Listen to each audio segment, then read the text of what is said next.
Bapak-bapak, ibu-ibu, saudara-saudara kaum muslimin rahimakumullah.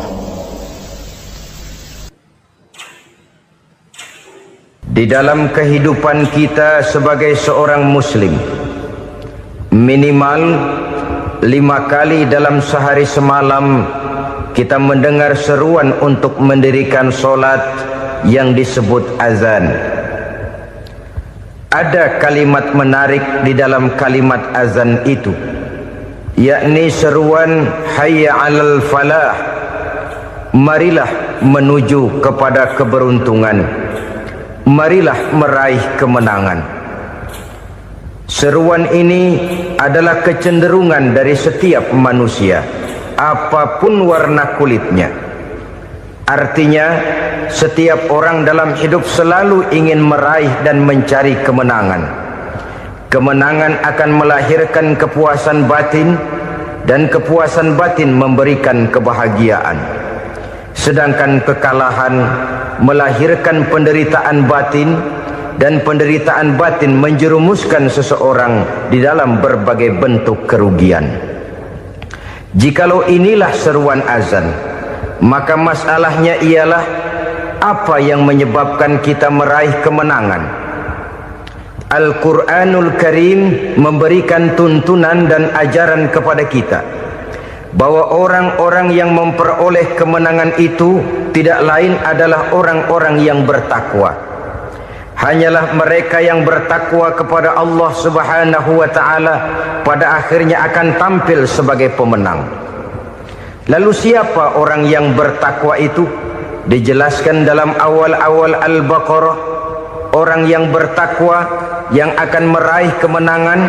Pertama, allazina yu'minuna bil ghaib, yaitu orang-orang yang beriman kepada yang gaib, percaya bahwa ada alam yang gaib, alam yang abstrak, alam yang tidak bisa dijangkau oleh salah satu daripada panca indera kita.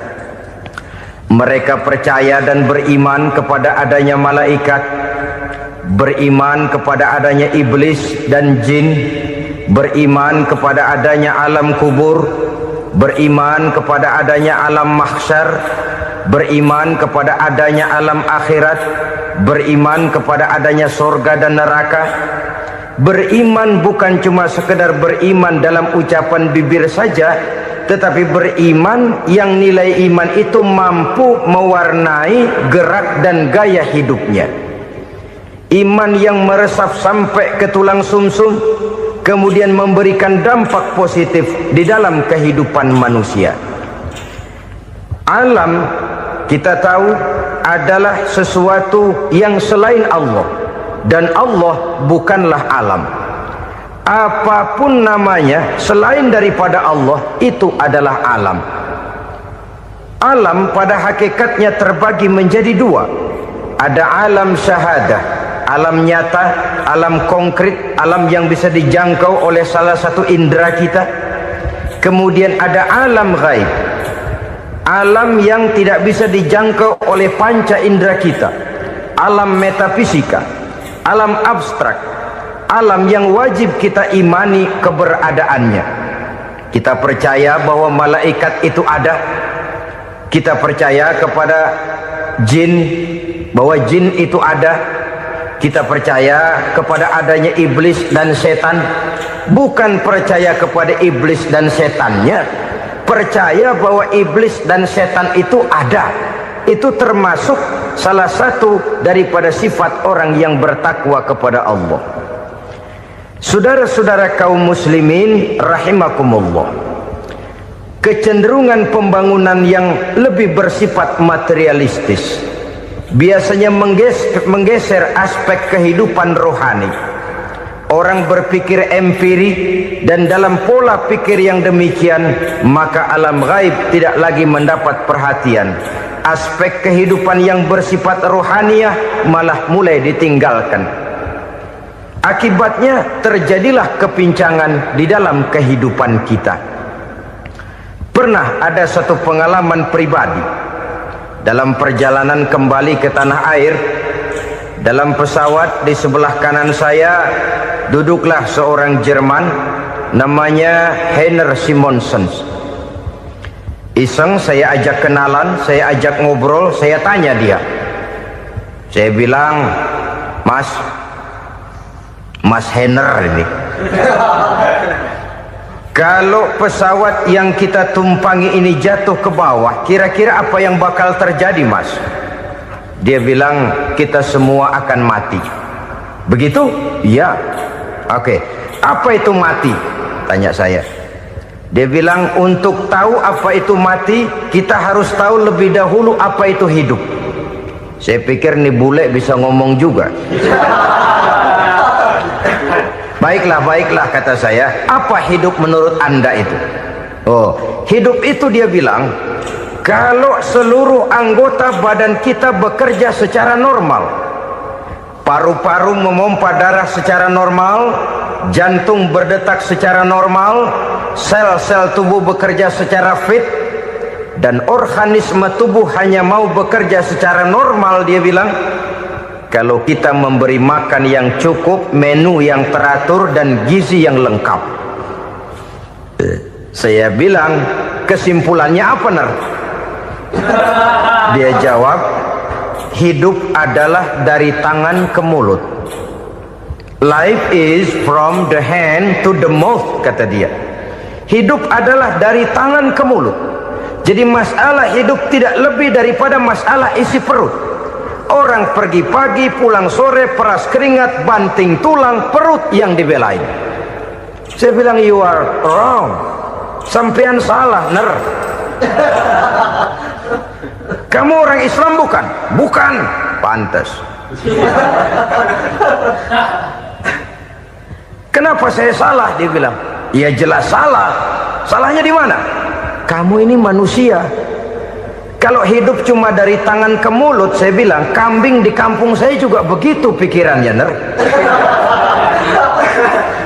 Itu kambing di kampung saya, asal perutnya kenyang, sudah hidup dia.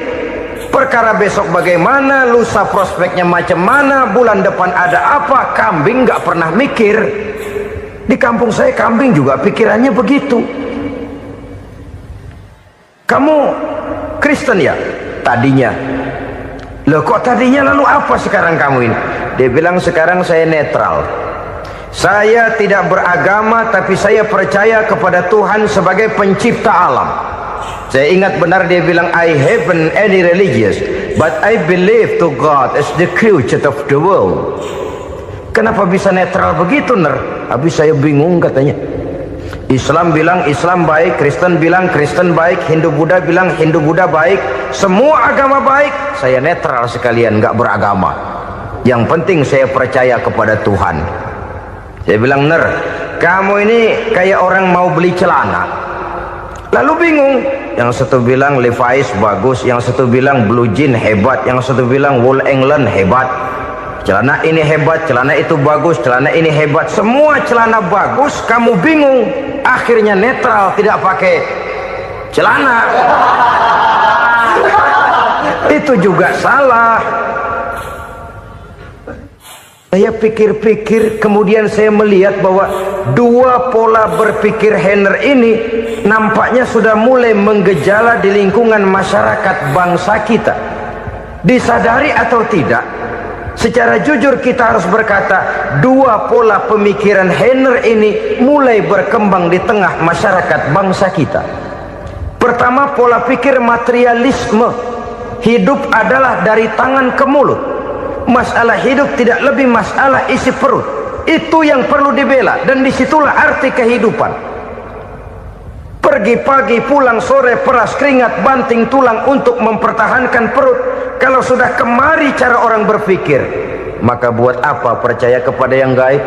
Untuk apa sholat? Untuk apa puasa? Untuk apa zakat? Untuk apa menghadiri majelis taklim?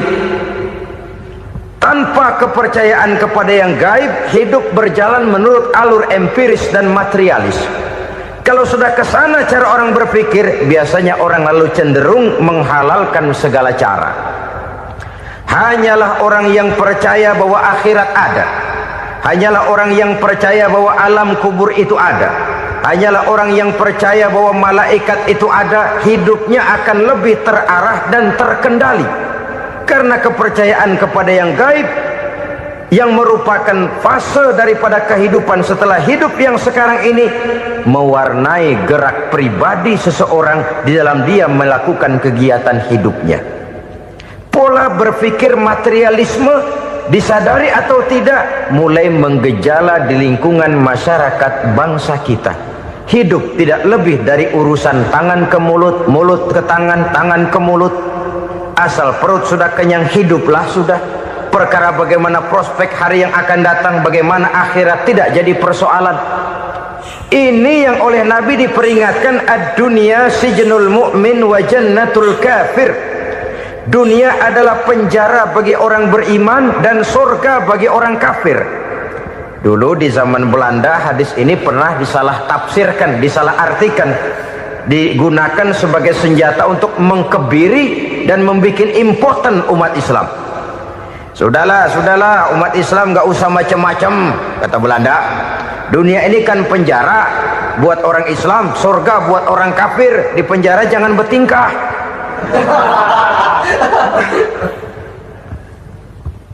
Pengertiannya tidak begitu. Dunia adalah penjara bagi orang mukmin. Artinya dalam kehidupan dunia seorang mukmin tidak bebas memperturutkan hawa nafsunya. Di penjara hawa nafsunya itu. Sebaliknya surga bagi orang-orang kafir. Buat orang kafir surgalah dunia ini. Mereka bebas memperturutkan hawa nafsunya. Dilarang tidak terlarang, dicegah pun tidak tercegah. Mereka hidup menurut alur bisikan nafsu mereka sendiri. Kemudian bila ajal datang, maut merenggut nyawa, selesailah surganya sampai di situ. Maka bagi orang-orang yang tidak percaya kepada adanya akhirat, kepada adanya alam gaib, surganya sebatas umurnya. Sekali lagi, surganya sebatas umurnya. Bila umur selesai, ajal pun datang merenggut nyawa, selesailah sudah surganya sampai di situ. Alangkah pendeknya perjalanan orang-orang yang tidak percaya kepada alam gaib ini. Bagi kita mukmin, jikalau kita mampu memenjarakan hawa nafsu, kita bisa bahagia di dunia ini. Dan Islam memang tidak menyuruh kita sengsara di dunia. Raih dunia, kejar dunia, gapai dunia sebagai alat untuk mencapai kebahagiaan di akhirat nanti. Hidup adalah satu perjalanan panjang yang terbentang sejak kita terlahir dari alam rahim sampai kepada alam akhirat nanti. Andai kata kita gagal meraih kebahagiaan di dunia, toh kita masih punya akhirat. Tapi jangan jadi dalil yang melemahkan semangat. Biarin dah kita di dunia kebelangsak, yang penting akhirat. Akhirnya dunia benar-benar kebelangsak. Bagaimana dunia ini bisa kita raih, dan bagaimana meraih dunia untuk menunjang kepentingan akhirat nanti. Yang kedua, dari pikiran Heiner yang saya lihat menggejala di lingkungan masyarakat bangsa kita, timbulnya manusia-manusia netral. Seolah-olah Tuhan yes, agama no. Sama Tuhan percaya, agama ogah. Tuhan ngangguk, giliran agama godeng. Padahal hampir dalam setiap ayat dalam Quran, kata-kata amanu biasanya bergandeng dengan wa amilus sholihat. Iman dan amal soleh. Ini sebagai isyarat Tuhan dan agama jangan pernah dipisah-pisah. Apabila kita bertuhan, maka kita harus beragama. Apabila kita beragama, maka agama itu harus bersumberkan dari Tuhan yang kita imani itu. Tidak mungkin kita pisah, Tuhan yes, agama no. Sama Tuhan percaya tapi agama bikin sendiri. Sembayangnya cukup bengong 2 jam madep ngulon.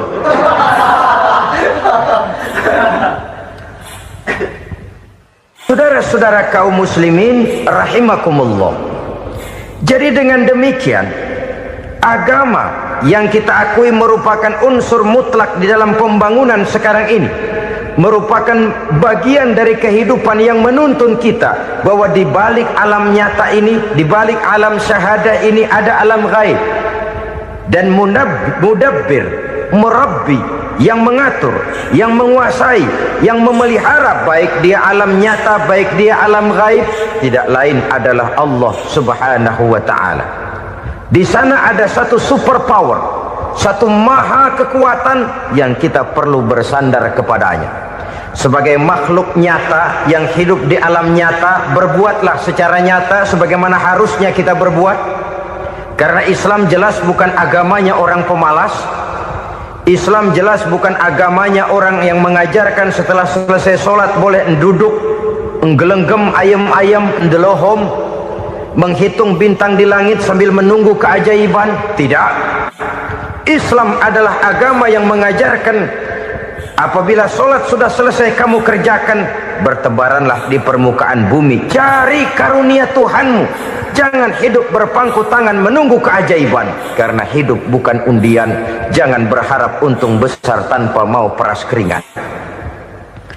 Tapi di sebalik itu toh kita juga harus yakin bahwa di sisi usaha nyata yang kita lakukan ada satu super power, satu maha kekuatan gaib yang menentukan berhasil dan tidaknya usaha kita. Kepercayaan kepada hal semacam inilah yang mendorong kita untuk mempunyai sandaran vertikal, agar jikalau usaha ini berhasil, kita tidak lupa diri dan lupa daratan. Jikalau usaha ini gagal, kita tidak putus asa dan buruk sangka, tidak cupik pandangan dan sempit hati, tapi mampu melihat persoalan dengan kacamata putih sambil husnuzon kepada Allah Subhanahu wa ta'ala. Kita percaya malaikat itu ada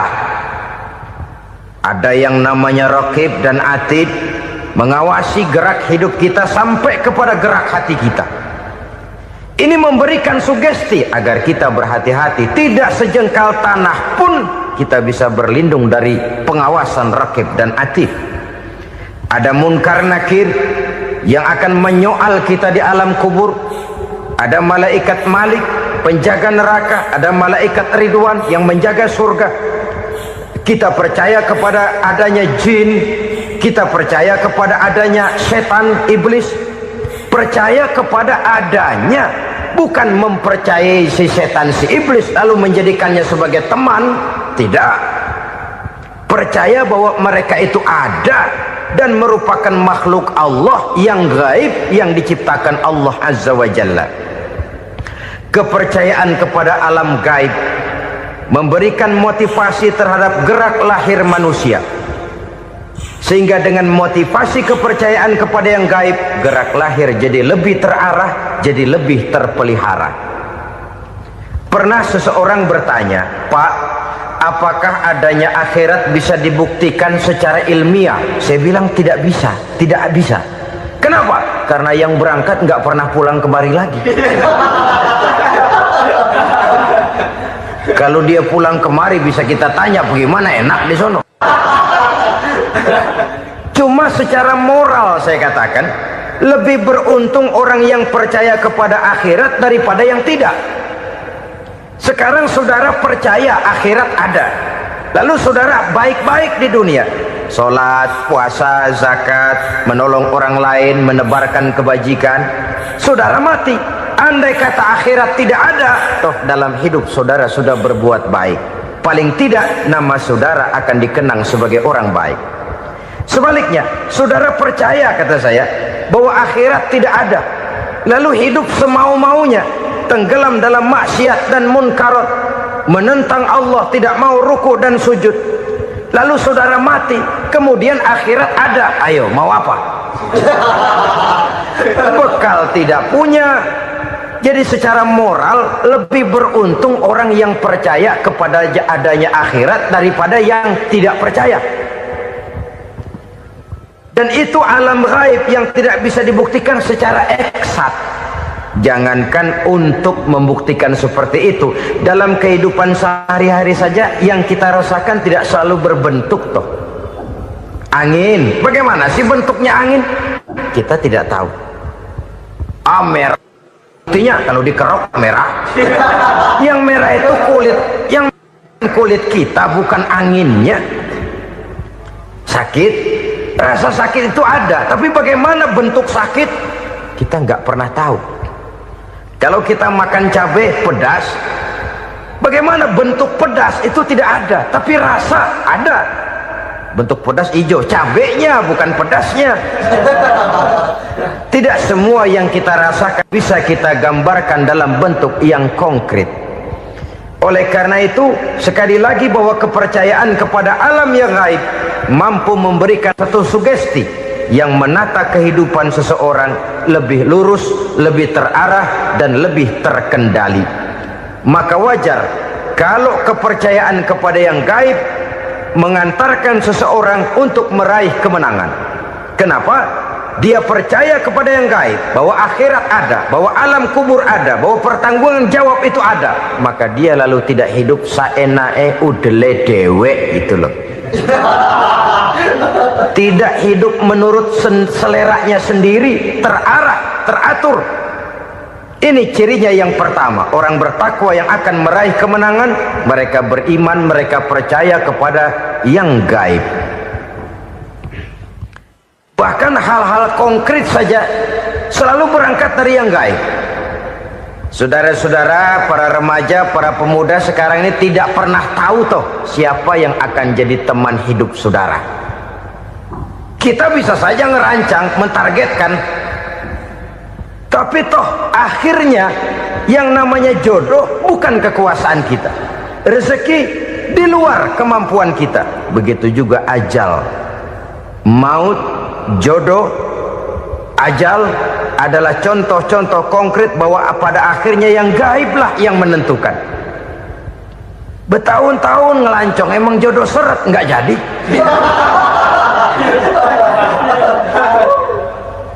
Begitu kenal baru setengah malam nginep ditangkap hansip kan.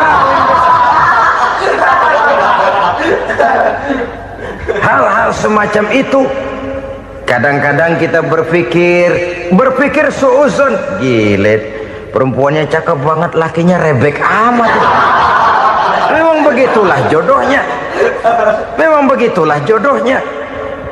Saudara hadirin ma'asyiral muslimin yang saya hormati, jadi hal-hal yang konkret saja kita yakini sepenuhnya ditentukan oleh satu superpower yang gaib itu tadi. Dari sanalah segala ketentuan itu berangkat, dan kesanalah segalanya akan kembali. Maka kepercayaan kepada yang gaib meluruskan gerak hidup seseorang, dan itu akan mengantarkan dia kepada meraih kemenangan. Satu. Yang kedua, wa yuqimuna shalah. Orang bertakwa yang akan meraih kemenangan itu adalah orang-orang yang mendirikan sholat. Kenapa sholat mengantarkan orang untuk meraih kemenangan? Yang jelas, inna sholata tanha anil fahsya'i wal munkar. Sholat mampu mencegah manusia dari perbuatan keji dan munkar. Banyak filsafat hidup yang terkandung di dalam sholat ini. Sejak kita wudhu sampai kita menghadap ke arah kiblat, sampai kita melakukan gerak-gerak sholat, bacaan-bacaan yang ada di dalam sholat, lalu sampai kepada mengucapkan salam.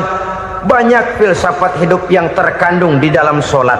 Umpamanya saja, setelah takbiratul ihram, mulai kita dengan sholat dalam posisi berdiri. Diajarkan dalam kitab-kitab fikih agar kita melihat ke arah tempat sujud. Ini kan filsafat kehidupan. Kalau kamu sholat dalam posisi berdiri, lihat tempat sujud. Jangan sholat mata jelalatan, sebab nanti bisa mengurangi kekhusyuan. Jadi wajar kalau yang dikatakan bahwa yang paling afdol adalah shaf yang di depan. Kenapa? Secara harfiah pengertiannya akan lebih mengundang kekhusyuan. Kenapa? Kalau kita di shaf paling depan di masjid umpamanya paling banter, kita lihat tembok. Tapi kalau kita shaf di tengah atau di belakang, orang-orang di depan kita pun akan kelihatan. Yang bajunya loreng, yang bajunya genggang, yang bajunya macam-macam. Kita lihat, kadang-kadang kita pikirin, ada yang bajunya bolong. Kita sholat tapi dalam hati, nih orang bajunya robek, yang nggak tahu apa. Ada saja hal-hal yang mengusik kekhusyuan kita. Oleh sebab itu diajarkan dalam posisi berdiri, lihat, arahkan pandangan matamu kepada tempat sujud. Ini kan filsafat kehidupan. Maksudnya apa? Kalau lagi diri lihat dong tempat sujud, kalau udah di atas ingat dong sama yang bawah, kalau sudah tinggi ingat dong dari mana kamu berangkat, kalau sudah berkuasa bantu dong yang lemah, kalau sudah kaya santuni dong yang miskin, kalau sudah alim bimbing dong yang awam. Ini filsafat kehidupan. Dalam posisi berdiri kau lihat tempat sujud. Ini akan melahirkan kepekaan sosial di mana seseorang mau tahu kepada orang lainnya. Bagaimanapun kaya kita, tinggi pangkat dan jabatan kita, jikalau hidup hanya untuk kepentingan perut sendiri saja, rasanya belum membawa manfaat di dalam kehidupan kita. Tapi efek yang tertinggi sesungguhnya, solat mencegah manusia dari perbuatan keji dan munkar. Perbuatan keji dan munkar walaupun kelihatannya mendatangkan uang, membawa keuntungan, tapi itu keuntungan semu, keuntungan sementara. Dengan menipu orang lain kita bisa dapat untung, tapi tidak membawa berkah, dan itu adalah kerugian besar dalam kehidupan kita. Maka untuk meraih kemenangan harus dimulai dengan membentuk kepribadian yang tegar, memiliki sandaran vertikal yang langsung kepada Allah Subhanahu wa ta'ala, dan itu hanya bisa kita tempuh melalui jalur ibadah formal yang sudah ditentukan Allah, yakni solat yang 5 waktu. Untuk memperkuat itu ada solat-solat sunnah, rawatib, nawafil sebagai terminal kontrol cadangan untuk memelihara stabilitas temperatur batin di dalam kita berhubungan dengan zat yang maha gaib, yaitu Allah Subhanahu wa ta'ala. Orang sering bertanya, Pak, itu tetangga saya nggak sholat, duitnya nggak habis-habis, Pak. Nggak sholat tapi mobilnya tambah terus, nggak sholat tapi usahanya makin maju. Tapi di sisi lain ada orang yang rajin sholat, rezekinya butak bener, anaknya mana kurus mana korengan. Saudara hadirin ma'asyiral muslimin rahimakumullah, harus saya katakan bahwa solat memang bukan untuk cari duit. Solat adalah sandaran vertikal kita kepada Allah. Sedangkan soal rezeki itu berkaitan dengan sifat Allah maha pengasih dan maha penyayang. Allah maha pengasih, siapapun dikasih kalau mau usaha. Allah maha penyayang, tidak semua orang disayang oleh Allah Azza wa Jalla. Dan belum tentu banyak harta itu merupakan nikmat, mungkin juga istidraj. Artinya istidraj itu dikasih tapi diambulin, kalau bahasa Betawinya itu. Dikasih tapi diambulin, itu bukan merupakan nikmat sesungguhnya, lebih merupakan azab dari Allah Subhanahu wa ta'ala.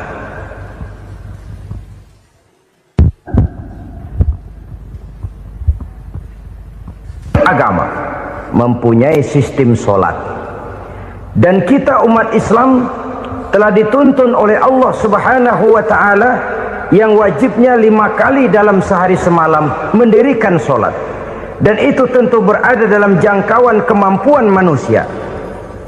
Pada awalnya barangkali kita memang merasa solat itu satu kewajiban, tapi semakin kita hayati makna, manfaat dan filsafat yang terkandung di dalam ajaran solat, semakin sampai kita kepada keyakinan bahwa solat adalah keperluan kita. Sehingga pada waktu tertentu dinilai puncaknya, kita tidak lagi akan berkata saya wajib sholat, tapi kita akan berkata saya perlu sholat. Kalau kita sudah merasakan itu adalah keperluan kita, nah di sanalah kita baru akan merasakan ruginya kalau hal itu tidak kita laksanakan. Sepanjang kita masih berkata saya wajib sholat, kita akan lebih merasakan dia sebagai beban ketimbang sebagai keperluan. Yang jelas Allah tidak memerlukan ibadah yang kita laksanakan ini. Dengan kata lain,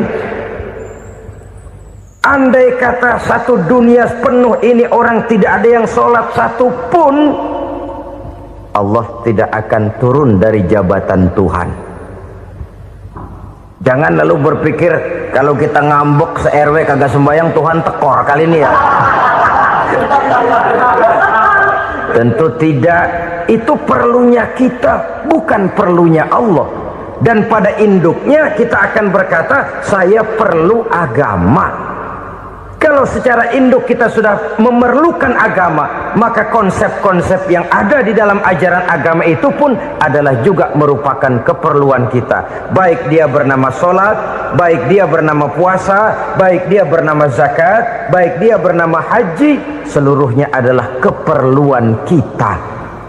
Dan sesuatu yang kita perlukan apabila tidak kita laksanakan akan melahirkan kerugian di dalam kehidupan.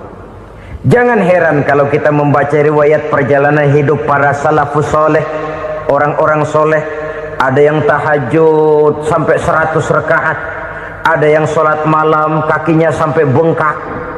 Kita sekalinya bengkak biri-biri. Ada yang sholat membaca surah dalam Al-Quran sampai khotam Quran. Kok mau? Mereka sudah merasakan itu keperluan. Itu saja soalnya. Satu saat pun jikalau kita merasa bahwa itu keperluan saya, kita pun akan melaksanakan seperti itu. Keperluan saya dalam kehidupan. Inilah yang kedua. Yang ketiga, orang bertakwa yang akan meraih kemenangan itu, wa mimma razaqnahum yunfikun. Mereka membelanjakan sebagian daripada rezeki yang diberikan Allah kepada mereka. Mereka infakkan di jalan Allah. Ada satu dialog menarik. Satu hari seorang anak muda bertemu dengan seorang kakek-kakek yang sudah dikenalnya baik. Bertanyalah anak muda ini, "Kek, umur kakek berapa tahun?" 15 tahun, kata si kakek. Anak kakek berapa orang? 1. Harta kakek berapa banyak? 15 juta. Si anak muda ini bengong, lalu protes, "Kok kakek bohongin saya?" "Kenapa?" "Saya tahu umur kakek 70 tahun. Kenapa ngaku 15? Saya tahu anak kakek 5. Kenapa bilang 1? Saya tahu kakek miliuner, miliaran uang kakek. Kenapa ngaku cuma 15 juta? Begini, kata si kakek tadi. Benar, umur saya 70 tahun. Tapi dari umur yang 70 tahun itu baru 15 tahun terakhir ini saya merasakan ibadah kepada Allah. Meninggalkan maksiat, jauh dari segala macam munkarat. Maka yang 15 tahun inilah yang benar-benar saya rasakan sebagai umur saya.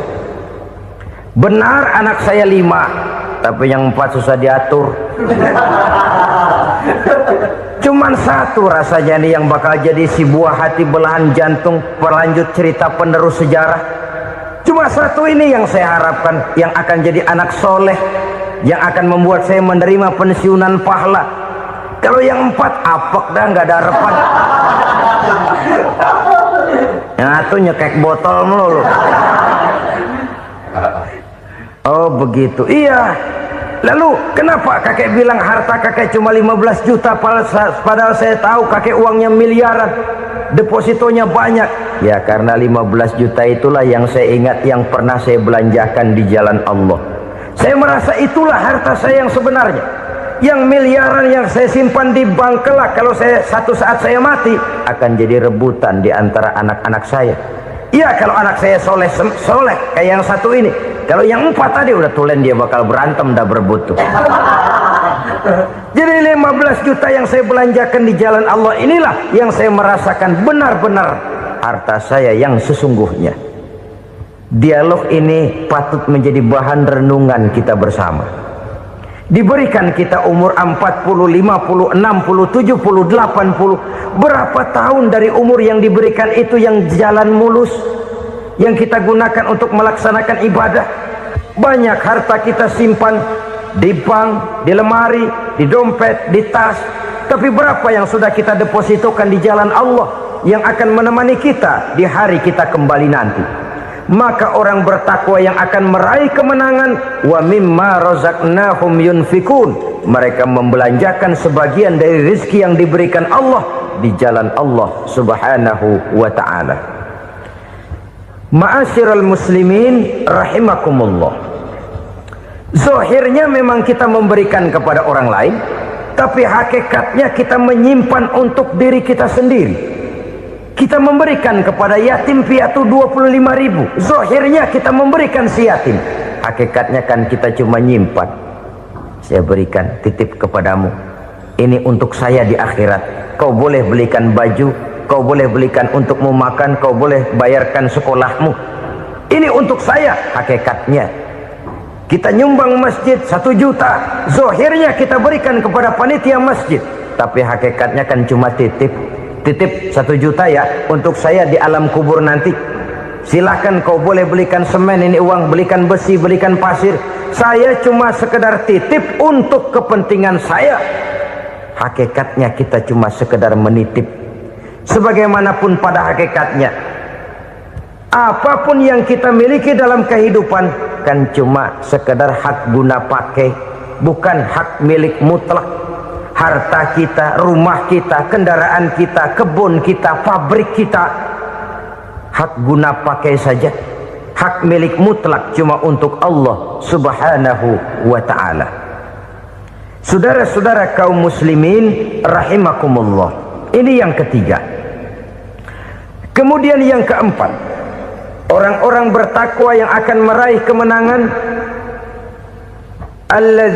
allazina yu'minuna bima unzila ilaika, mereka yang beriman, mereka yang percaya kepada apa yang telah diturunkan kepadamu Muhammad, ay Al-Quran, yakni Al-Quranul Karim. Setelah percaya kepada yang gaib, mendirikan solat, kemudian menginfakkan sebagian dari rezeki yang diberikan Allah, mereka juga lalu percaya kepada yang diturunkan terhadap Nabi, yaitu tidak lain Al-Quranul Karim. Sekali lagi di sini, percaya bukan hanya sekedar percaya saja, tetapi percaya lalu menjadikan Al-Quran itu sebagai pedoman hidup. Sebab memang Al-Quran itu adalah GBHM, garis-garis besar haluan muslim. Apa yang harus kita lakukan, apa yang harus tidak kita lakukan, bagaimana mestinya kita bertingkah laku dan berbuat, seluruhnya tercantum di dalam Al-Quranul Karim. Itu sebabnya ketika satu hari Aisyah ditanya bagaimana akhlak Rasul, beliau menjawab, kana Rasulullah sallallahu alaihi wasallam khuluquhul Quran. Akhlak daripada Rasulullah tidak lain adalah Al-Quran. Jawaban simpel ini memberikan gambaran bahwa keseluruhan daripada konsepsi Quran sudah diterjemahkan dalam kehidupan Rasulullah sallallahu alaihi wasallam. Karena kita tahu akhlak adalah keseluruhan dari gerak hidup manusia, sejak ia berpribadi, berumah tangga, bertetangga, bermasyarakat, sampai kepada berbangsa dan bernegara. Al-Quran tetap memberikan sentuhan nilainya. Oleh karenanya, orang-orang yang bertakwa adalah orang-orang yang menjadikan Al-Quran sebagai pedoman dalam kehidupannya. Dan kita yakini Al-Quran diturunkan kepada Nabi Muhammad bukan merupakan produk Nabi Muhammad. Isi dan redaksinya langsung dari Allah subhanahu wa ta'ala. Kemudian cirinya yang kelima, orang bertakwa yang akan meraih kemenangan itu, wa ma unzila min qablika. Tidak hanya sekedar percaya kepada yang diturunkan terhadap Nabi Muhammad, yaitu Al-Quran, mereka juga percaya kepada apa yang pernah diturunkan kepada para nabi, kepada para rasul sebelum Nabi Muhammad. Percaya kepada adanya suhuf, percaya kepada adanya Taurat, percaya kepada adanya Injil, percaya bahwa Allah dahulunya sudah menurunkan Taurat kepada Musa, percaya bahwa Allah sudah menurunkan Injil kepada Isa, percaya Injil ada, Taurat ada, diturunkan Allah untuk Isa dan Musa, tetapi tidak wajib mengamalkannya karena kita sudah diberikan Al-Quranul Karim. Ini yang perlu saya garis bawahi. Kita percaya Allah telah menurunkan Injil dahulu kepada Isa. Kita percaya bahwa Allah telah menurunkan Taurat dahulunya kepada Nabi Musa. Kadang-kadang ini dijadikan dalih, dikacaukan pengertiannya. Quran saja mengajarkan bahwa orang yang bertakwa harus percaya kepada Injil, maka pakailah Injil. Apalagi kalau ayat sebelumnya ditilap, dihapus, dihilangkan, Injilnya yang ditekankan, maka akan terjadilah penekanan yang salah arah. Karena salah arah akhirnya bisa merusak dan menghancurkan akidah. Ketika Rasul suatu saat pernah ditanya orang, "Ya Rasul, bagaimana sikap kita sebagai muslim terhadap Injil yang ada sekarang?" Beliau menjawab, "La tukadzibuhu jami'an wa la tusaddiquhu jami'an." Jangan didustakan seluruhnya, jangan juga dibenarkan semuanya. Artinya, ini sudah merupakan gambaran dari Rasul bahwa dalam Injil yang ada sekarang masih ada ajaran-ajaran tauhid yang dibawa oleh Nabi Isa dan diajarkan kepada umatnya.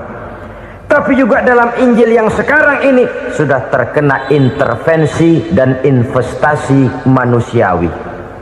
Karena itu Rasul menyimpulkan, la tukadzibuhu jami'an wa la tusaddiquhu jami'an. Jangan didustakan semua, jangan dibenarkan seluruhnya. Kita memang percaya Allah telah menurunkan Injil kepada Nabi Isa dulu, tapi kita tidak wajib mengamalkan Injil.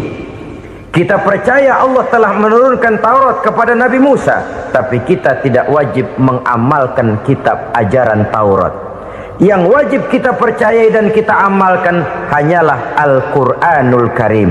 Kenapa? Oleh karena baik yang ada di dalam Taurat, baik yang ada di dalam Injil, tentu tercakup di dalam Al-Quran sebagai kitab terakhir yang diturunkan oleh Allah Subhanahu wa Ta'ala. Dan itu wajar. Kalau seorang pejabat mau mengeluarkan satu keputusan baru, tentu dia harus meninjau keputusan-keputusan lama. Andai kata dianggap tidak berlaku, dianggap tidak relevan lagi, maka keputusan-keputusan lama itu tentu sudah dianggap tidak berlaku. Sebagian daripada aturan-aturan dalam keputusan lama yang masih dianggap relevan tercantum dalam keputusan baru yang wajib diamalkan. Begitulah hubungannya antara Al-Quran, Taurat, Zabur, dan Injil. 4 kitab samawi yang diturunkan Allah masing-masing kepada Zabur untuk Nabi Daud, Taurat untuk Nabi Musa, dan Injil untuk Nabi Isa alaihi wassalatu wassalam. Ketiga-tiga kitab itu kita percayai adanya. Kita yakini Allah telah menurunkan Zabur, Taurat, dan Injil, tapi kita tidak wajib mengamalkannya. Yang wajib kita mengamalkannya sekarang ini tidak lain hanyalah Al-Quranul Karim saja, karena ia mencakup apa yang ada di dalam Zabur, apa yang ada di dalam Taurat, dan apa yang ada di dalam Injil. Keotentikannya bisa dipertanggungjawabkan. Ya, tapi kan Nabi Muhammad sudah mati 14 abad yang lalu, dan di zaman beliau Al-Quran kan belum dikodifikasikan, belum ditulis. Bagaimana keotentikannya bisa dipertanggungjawabkan? Mudah saja. Allah berjanji, inna nahnu nazzalna dzikra wa inna lahu lahafizun.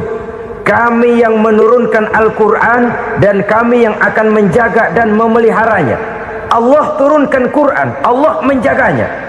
Bagaimana cara Allah menjaga Al-Quran itu? Banyaknya orang-orang yang hafaz Al-Quran. Hafaz Al-Quran 30 juz, 114 surah, 6.666 ayat. Sehingga jangankan satu kata, jangankan satu ayat, satu kalimat saja berubah sudah akan timbul reaksi dan mudah dimengerti. Kenapa? Banyak orang-orang yang hafaz Al-Quran. Sedangkan pada setiap akhir tahun biasanya malaikat Jibril selalu mengadakan checking terhadap ayat-ayat yang diturunkan pada waktu itu. Di zaman Nabi sendiri sudah ada usaha kodifikasi. Dan yang lebih luar biasa lagi, sampai hari ini tidak seorang pun mampu membuat satu ayat saja semacam Al-Quran. Ke bahasa manapun dia diterjemahkan, naskah aslinya tetap ikut, rujukan dasarnya tetap ada. Berdasarkan itu, maka tidak mungkin terjadi penyelewengan terhadap atau pemalsuan terhadap ayat-ayat Al-Quranul Karim. Kesuciannya, keotentikannya, kemurniannya bisa dipertanggungjawabkan. Ma'asyiral muslimin rahimakumullah. Oleh karenanya, konsepsi dasar daripada ajaran Islam ini memang tidak lain adalah Al-Quran dan Sunnah. Isi daripada agama Islam yang merupakan iman, Islam dan ihsan, konsepsi dasarnya tidak lain adalah Al-Quran dan Sunnah Rasulullah Sallallahu Alaihi Wasallam. Maka yang kita perlukan sekarang ini adalah terjemahan Al-Quran di dalam kehidupan kita. Dengan demikian, maka gaya kehidupan yang lebih Qurani itulah yang kita dambakan. Kita perlu memang terjemahan Quran dalam bahasa Inggris, dalam bahasa Belanda, dalam bahasa Jepang, tapi yang lebih kita perlukan adalah terjemahan Quran di dalam kehidupan kita. Konsekuen, tidak memanipulasi, ringan sama kita jinjing, berat sama kita pikul. Jangan kalau lempengan ayat Quran tuh kira-kira enak diamalin, keras teriakan kita. Giliran kira-kira ayat Quran itu mukul kepala kita sendiri, diam kita. Itu ciri yang pernah disindir Allah dalam awal-awal Baqarah juga. Ciri beragamanya orang yang munafik. Kullama adha'a lahum masyawfih, kata Allah. Wa iza azlama alaihim qamu. Apabila terang mereka jalan, apabila gelap mereka berhenti. Artinya, kalau kira-kira di Islam nguntungin, rame-rame pada teriak Islam. Tapi ketika diminta untuk berjuang, ketika dituntut untuk berkorban, rame-rame mengundurkan diri. Nasib agama tidak ubahnya seperti daun pisang yang dikait orang di tepi jalan lantaran tak berpayung di ketika hari hujan. Manakala hujan usailah sudah, daun itu pun dicampakkan di tepi jalan, diinjak pula orang nan lalu. Artinya, orang menjadikan agama cuma sebagai lipstick, decoration only, tidak konsekuen. Hanya pada saat-saat kelihatannya Islam membawa keuntungan, rame-rame orang teriak-teriak tentang Islam. Tapi jikalau diminta berjuang, jikalau dituntut untuk berkorban, biasanya rame-rame juga mengundurkan diri. Jangan heran kalau mayoritas hitungan kita, tapi minoritas peranan kita. Kuantitas kita dalam jumlah, tapi dalam kualitas kita lebih sering jadi penonton daripada jadi pemain. Padahal itu sangat tidak boleh terjadi. Umat Islam di Indonesia harus bangkit. Umat Islam di Indonesia harus sadar akan keberadaannya. Tidak boleh hanya jadi penonton berpangku tangan, karena memang agama kita juga mengajarkan untuk konsekuen di dalam menjabarkan ajaran-ajaran daripada agama kita. Kita sering menjadi jatuh menjadi umat yang lemah oleh karena kita ini tidak pandai menggalang kebersamaan yang diakibatkan tidak konsekuennya kita. Diistilahkan bahwa umat Islam di dalam menggalang kebersamaannya itu harus seperti orang main sepak bola. Saudara-saudara kan tahu orang main sepak bola itu. Orang main sepak bola, kalau pertandingan belum dimulai sih silakan saja kumpul di luar lapangan, atur strategi yang baik. Tapi kalau pertandingan sudah dimulai, turun ke lapangan hijau, jangan kumpul terus. Ada sepak bola gotong royong, mundur-mundur rame-rame, depan ke depan kumpul melulu mainnya. Kalah. Orang main sepak bola itu ya harus ada penyerang tengah, harus ada penjaga gawang, harus ada strikernya, harus ada kiri luarnya, kanan dalamnya yang jadi backnya. Posisi boleh bermacam-macam, tapi yang penting saling ngoper untuk menggolkan gawang lawan. Begitulah umat Islam ini. boleh ada yang jadi pejabat, boleh ada yang jadi pengusaha, boleh ada yang jadi petani, silakan ada yang jadi seniman, ada yang jadi penyair, ada yang jadi artis sekalipun. Tapi kalau sudah berhasil menguasai bola, jangan lupa operannya. Operan itu yang langka. Kita ini muslim kadang-kadang kalau sudah memegang menguasai bola, kalau belum mau mampus, belum mau ngoper. Nanti kalau sudah nggak punya bola, baru mau ngoper.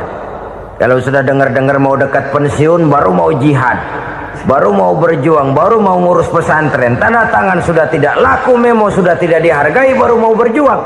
Kemarin kemana, Mas?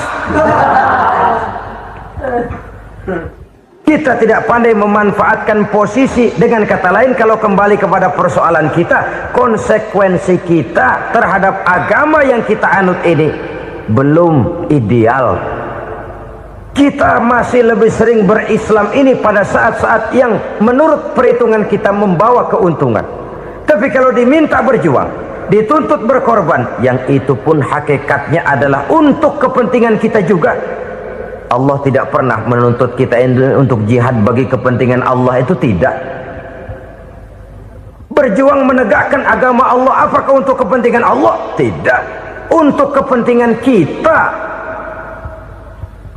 Sebab nilai-nilai jihad itu pada akhirnya akan membawa kita kepada suatu kebahagiaan. Setidaknya kalau tidak di dunia, tentu di akhirat sebagai syahid. Oleh karena itu, pada bagian akhir ini saya ingin mengajak, marilah kita konsekuen. Sekali kita berkitabkan Al-Quranul Karim, mari dia kita jadikan pedoman. Jangan cuma kita jadikan sebagai penghias dinding, pelengkap rumah, bahwa di rumah kita ada Al-Quran, tapi yang baca kecoa. Habis pada bolong tuh Quran. Yang penting kan punya Quran. Ditaruh di pintu rumah, biar apa? Biar kuntilanak kagak masuk katanya. Ya apa itu nasib Quran, cuma kerjanya jaga pintu, ngusir kuntilanak, ngusir memedi.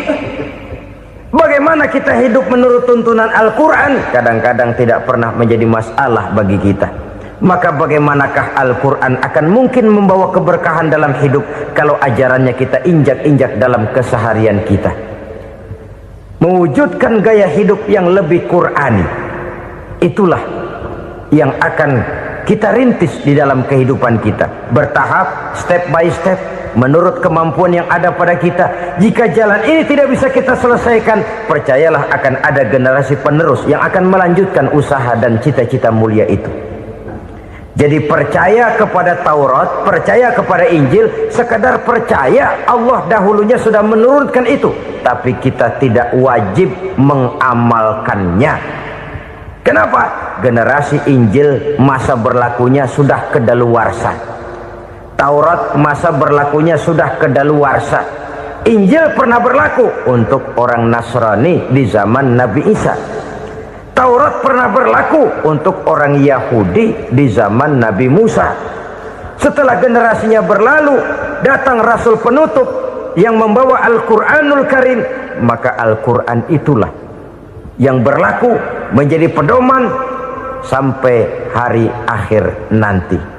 Jangan jauh dari Al-Quran, karena apabila ini kita lakukan, maka kita akan kembali kepada satu gaya hidup yang jauh dari tuntunan agama, dan itu artinya kita akan semakin jauh untuk meraih kemenangan. Saudara-saudara kaum muslimin rahimakumullah, yang keenam, yang terakhir, orang-orang bertakwa yang akan meraih kemenangan itu wabil akhirati hum yuqinun. Mereka percaya, mereka yakin seyakin-yakinnya akan adanya hari akhir, di mana seseorang akan mempertanggungjawabkan seluruh perbuatannya di dalam hidup ini, dan tidak ada satu perbuatan yang bagaimana kecilnya sekalipun yang tersembunyi dalam pandangan manusia yang tidak akan dibukakan persoalannya di mahkamah Qadi Rabbul Jalil di akhirat nanti. Itulah sebabnya maka percaya kepada akhirat disebut secara khusus. Padahal di awal tadi sudah dijelaskan yu'minuna bil ghaib, percaya kepada alam gaib, dan alam gaib ini termasuk akhirat. Kenapa pada bagian akhir disebut lagi akhirat? karena ternyata bahwa kepercayaan kepada adanya akhirat merupakan induk dari kepercayaan terhadap adanya malaikat, setan, jin dan lain sebagainya, dan akan lebih memberikan sugesti dalam kehidupan manusia untuk meluruskan gerak hidupnya. Jikalau satu saat tergerak hati akan berbuat kejahatan, ingin mencuri, sadarlah, awas ada akhirat. Sebab kalau kita cuma teriak awas ada polisi, itu cuma tertunda sementara, begitu polisi meleng embat. Kalau kita ingin berbuat jahat cuma berteriak awas ada hansip, cuma sementara ketika hansip itu ada. Tapi kalau ceritanya awas ada akhirat, mau menyeleweng awas ada akhirat, mau berjudi awas ada akhirat, mau mencuri awas ada akhirat. Keyakinan yang akan meluruskan gerak hidup manusia sehingga gerak itu jadi lebih terarah dan terkontrol, tidak merugikan baik diri sendiri, lebih-lebih orang lain. Ternyata bahwa kepercayaan kepadanya adanya hari akhirat sanggup menjadi sumber daya kontrol dari kehidupan manusia, sehingga ia tidak terjebak dalam perbuatan maksiat dan munkarat. Saudara-saudara kaum muslimin, inilah saja yang kita bicarakan pada pertemuan kali ini. Semoga Allah subhanahu wa ta'ala memberikan kekuatan zahir dan batin kepada kita untuk dapat meraih kemenangan dengan beriman kepada yang gaib, mendirikan solat, membelanjakan sebagian dari rezeki yang diberikan Allah, percaya kepada Al-Quran, beriman kepada kitab-kitab yang diturunkan sebelum Al-Quran, lalu meyakini adanya hari akhirat. Terima kasih.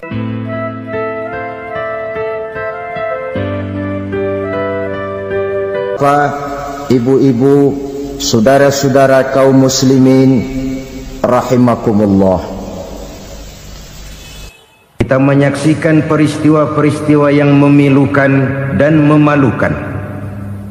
PHK terjadi di mana-mana, pengangguran meningkat, harga-harga membumbung tinggi, daya beli rakyat semakin lemah.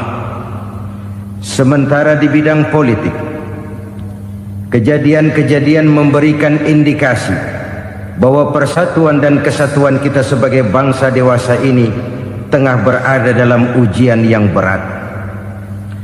Pada jumpa kita kali ini, tanpa bermaksud untuk mencari kambing hitam dari bencana yang kita hadapi, saya ingin menyampaikan sebuah hadis yang diriwayatkan oleh Imam At-Tabarani dari Ibnu Abbas, bahwa Rasulullah sallallahu alaihi wasallam bersabda, khamsun bi khamsin, ada 5 perkara yang dapat menimbulkan 5 macam bencana. Mari kita renungi hadis ini satu demi satu sebagai bahan introspeksi buat kita semua dalam menghadapi bencana yang tengah berlaku sekarang ini. Yang pertama, manaqasa qaumul ahda illa sullita alaihim aduwuhum. Apabila suatu kaum sudah mengingkari janjinya, maka mereka pun akan dikuasai oleh musuh-musuh mereka. Sederhana saja nampak kalimat dalam hadis ini. Apabila orang sudah mengingkari janji, mereka akan dikuasai oleh musuh-musuh mereka sendiri. Dan musuh kita yang paling utama saat ini adalah kemiskinan dan kebodohan. Kenapa itu terjadi? Karena kita mengingkari janji kita sendiri. Di saat awal-awal berdirinya Orde Baru, kita pernah berjanji untuk melaksanakan Pancasila dan Undang-Undang Dasar 45 secara murni dan konsekuen. Kita berjanji bahwa kita akan menegakkan pemerintah yang bersih dan berwibawa. Itu semua pada permulaannya. Waktu demi waktu berjalan, kita lupa dengan janji yang kita ucapkan itu. Ketuhanan yang Maha Esa kita ucapkan, tapi kesetanan yang luar biasa yang kita lakukan. Kemanusiaan yang adil dan beradab yang kita dengungkan, tetapi kemanusiaan zalim dan biadab yang kita praktekkan. Sederhana saja saudara, hampir setiap pejabat pada posisi-posisi kunci, di awal-awal ia memangku jabatan itu, biasanya ia mengucapkan sumpah dengan lafaz demi Allah, bahwa dalam melaksanakan jabatan ini saya tidak akan menerima hadiah atau pemberian dalam bentuk apapun. Itu pada permulaannya. Lama-lama rupanya hadiah itu asik juga, mulai diterima. Lama-lama dirasa kurang, mulai menagih. Dan akhirnya terjadilah praktek yang disebut suap menyuap, semir menyemir, dan lain sebagainya. Kalau ini sudah menjadi kenyataan, bagaimana kita mau menegakkan pemerintah yang bersih dan berwibawa? Undang-Undang Dasar 45 menyatakan bahwa bumi, air, dan seluruh kekayaan negara dikelola oleh negara bagi sebesar-besar kemakmuran rakyat.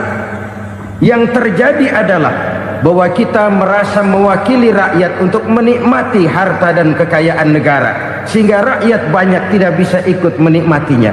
Menumpuklah harta itu sehingga terjadilah pepatah, gunung ditimbun, sumur digali. Yang kaya semakin kaya, yang miskin semakin terpuruk. Kita ingkar dengan janji yang kita ucapkan di awal-awal kita bergerak. Kita ingkar dengan janji pada saat kita mengatakannya dengan menyebut nama Allah, dengan mempertaruhkan nama Tuhan. Sehingga pada akhirnya jabatan pun mengalami tender. Sudah menjadi rahasia umum. Orang mau jadi lurah mesti mengeluarkan uang. Mau jadi camat mesti mengeluarkan uang. Mau jadi wali kota, bupati, bahkan gubernur, itu ada pasarannya. Secara logika, kalau orang memperoleh satu jabatan karena banyak mengeluarkan uang, tentu pada saat ia mengeluarkan uang, ia sudah punya pemikiran, modal pasti pulang, modal pasti kembali. Kalau orang memperoleh suatu jabatan karena banyak mengeluarkan uang, maka langkah pertama yang dia lakukan setelah memangku jabatan itu ialah bagaimana uang bisa kembali, bagaimana modal bisa pulang. Kalau modal sudah pulang, pikiran berikutnya bagaimana supaya dapat untung. Lalu kapan mau bekerja untuk kepentingan rakyat? Itu nomor 18. Kemudian kalau ada proyek-proyek besar, pertanyaannya ialah bukan apakah proyek ini bermanfaat bagi rakyat, apakah proyek ini layak untuk diteruskan, tetapi yang jadi pertanyaan paling utama ialah bagian saya berapa duit dari proyek ini. Kita bisa lihat proyek, mega proyek lahan 1 juta hektar di Kalimantan Tengah, triliunan rupiah, dan proyek itu gagal. SD Impres bulan ini diresmikan, bulan depan retak. Jembatan-jembatan bulan ini gunting pita, bulan depan runtuh. Kita ingkar dengan janji. Kita berkata kita bekerja untuk kepentingan rakyat, tapi kita tidak pernah mengenal rakyat itu. Apabila suatu kaum sudah mulai mengingkari janji, maka mereka akan dikuasai oleh musuh-musuh mereka. Akibatnya tersusunlah barisan-barisan sakit hati yang makin lama makin menjadi bola salju, menggelinding membesar, dan kemudian terjadilah hal-hal yang tidak kita inginkan lagi. Apabila suatu kaum sudah mengingkari janji, maka mereka akan dikuasai oleh musuh-musuh mereka. Ini penyebab bencana yang pertama. Kita tidak konsekuen. Tadinya kita dengan lantang teriak-teriak berantas korupsi, ganyang korupsi. Pada waktu kita belum mendapat kesempatan. Setelah kita naik punya kesempatan, rupanya korupsi enak juga dirasa. Terjadi pergeseran nilai, orang luntur, kehilangan idealisme awal. Lalu untuk menghibur diri, menutup kesalahan, kita gunakanlah pepatah bahwa tidak ada gading yang tak retak, bahwa kita harus mikul dhuwur mendem jero. Itu semua cuma sebagai dalih agar kesalahan kita tidak dibicarakan orang lain. Padahal kita sendiri yang mengingkari janji. Kita yang keluar dari komitmen awal kita. Kita berjanji melaksanakan Pancasila dan Undang-Undang Dasar 45 dengan murni dan konsekuen. Kita berjanji untuk menegakkan pemerintah yang bersih dan berwibawa. Namun dalam kenyataannya itu tidak kita laksanakan dengan sebagaimana mestinya. Kita bergeser, kita mengalami proses degradasi, peluncuran nilai, dan akhirnya terbentuklah barisan-barisan sakit hati yang semakin lama semakin membesar itu. Kita harus introspeksi. Memang kalau zaman sedang susah, biasanya kambing hitam laris, tukang kompor gentayangan. Itu dari dulu selalu mencari kambing hitam. Karena itu kita tidak bicara orang, kita tidak bicara siapa yang salah, kita bicara sistem, dan sistem itu bisa mengena siapa saja. Kalau orang sudah mulai mengingkari janji, bergeser dari komitmen awal, itu sudah mulai ia mengalami proses peluncuran, proses degradasi. Ini penyebab yang pertama. Kita tidak lagi konsekuen bahwa bumi, air, sumber daya alam adalah milik negara, dikuasai oleh negara, digunakan bagi sebesar-besar kemakmuran rakyat. Ternyata rakyat yang makmur itu tidak merupakan gambaran yang menyeluruh dari rakyat kita. Undang-undang dasar kita menganut ekonomi kekeluargaan, tapi yang kita praktekkan adalah ekonomi keluarga. Kalau bukan keluarga nggak dapat proyek, kalau bukan keluarga nggak dapat macam-macam. Kekeluargaan kita rubah menjadi keluarga, timbullah penyakit nepotisme. Kita bergeser, kita ingkari janji, dan kita anggap kita atasnamakan rakyat. Rakyat cuma sekedar jadi address, rakyat cuma sekedar jadi alamat, tetapi kehidupan mereka tidak banyak berubah dan tidak banyak terangkat. Kaum muslimin rahimakumullah, ini penyakit yang pertama, penyebab bencana yang pertama. Yang